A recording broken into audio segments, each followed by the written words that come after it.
Hello YouTube, this is Southern Raised Atheist again. It's been a while, been a little sick and busy with the holidays. Hope everyone did have a good holiday.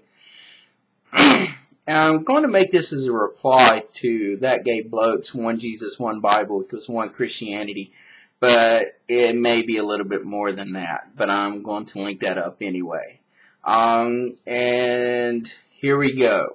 I did a video on moderate religion, and the gist of it was basically if the Old Testament or parts of the Old Testament no longer apply, why are they still there?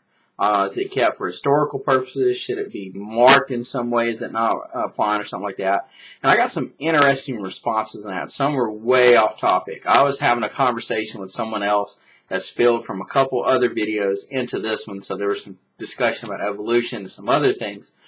But once we got it kind of back on target, there was another user, and I will post a link up to this so you can go in and look at the comments on that video.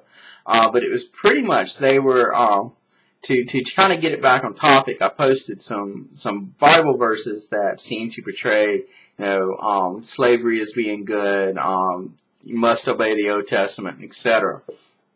So I posted it up there so that they would give me, so they would say, but these don't really count, and here's why.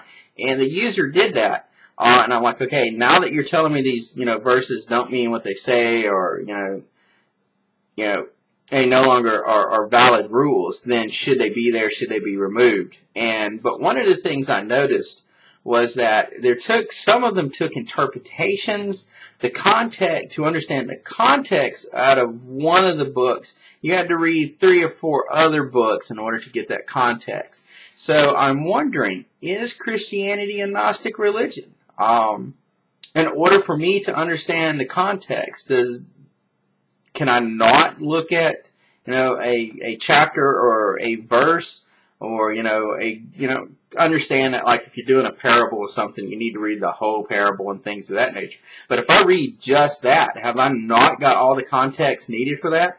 Do I have to read, other books in order to get the context here? Is Christianity that hard? I don't remember where it's at, but I do remember it being, God is not the author of confusion or something.